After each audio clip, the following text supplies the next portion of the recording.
So let me thank CI for organizing this program on agriculture and climate change. As we all know, the climate change is a reality, and the way we are refusing to take concrete action on combating with it, we are heading for an imminent disaster. Just to talk only a few minutes about the challenges of both climate change and its relationship with food and agriculture. We cannot get food, we cannot produce food unless we do agriculture. And agriculture needs land and water.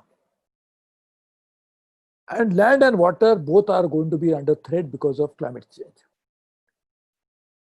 First, the agriculture. Some of the major crops of agriculture will not be able to produce them because of temperature rising. The temperature goes without 1.5 degrees centigrade, which is our now hope. Even then, the wheat, which is the main crop and the subsistence of food for millions and billions of people, will not be able to be there, at least in the quantity that we need. And that's going to be a problem. The second big problem is because of climate change. Climate change happened because, in a way, partly because of deforestation, because deforestation led to lack of carbon sinks. But forests are destroyed in many areas for agriculture. So look at the dichotomy. That we removed forest because we wanted to create more food. Bulk of deforestation has happened because of agriculture was to be planted on the same land, because we cannot do agriculture without land, and forest also live on land. So we removed forest and got agriculture.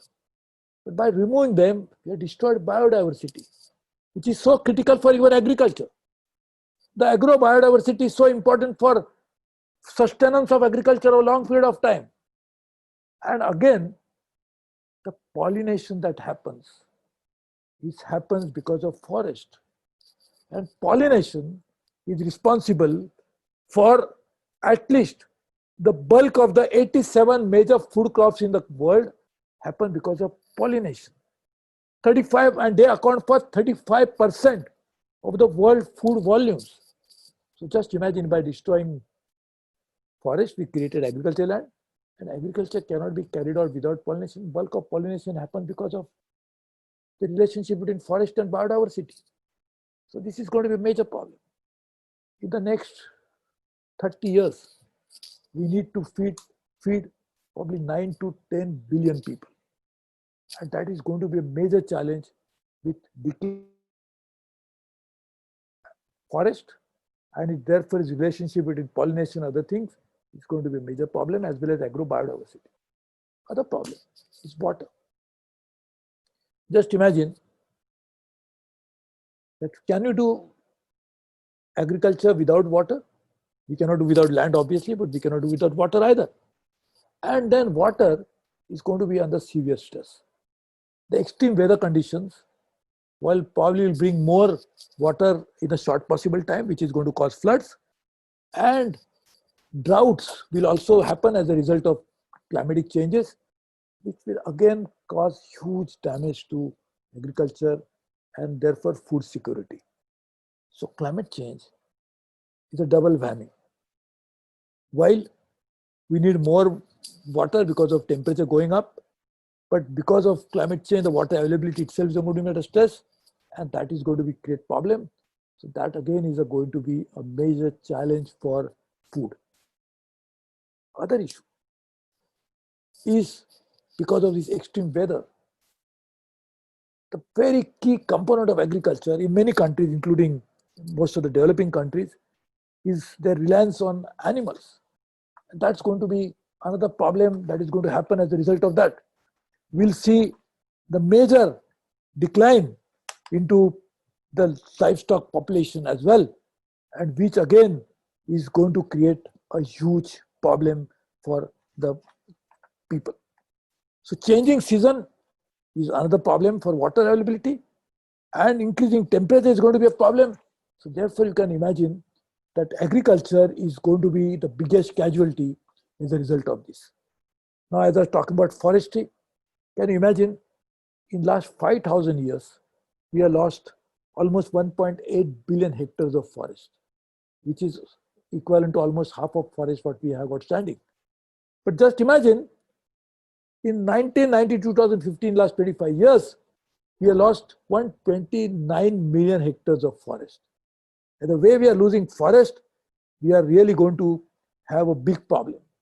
The other problem of climate change, which is going to affect land, is desertification. We are seeing huge desertification happening on a massive scale that will take over the agricultural land. Also, the arable areas will be under stress. So therefore, it's going to be a major problem. And animals would need to be fed so that they can be used as in the form of meat. Of course, a different matter whether we should eat meat or not. That's a different issue, not ethical alone, but even otherwise from climate change perspective. But I'm not getting into that. I'm just saying that the amount of food that will be necessary to feed people will be exponential. Also, because of the income level going up, people like to eat more. And the number of people who like to eat more also will be there. But all of this is going to put serious stress on agriculture, which in itself will face some serious challenges because of climate change.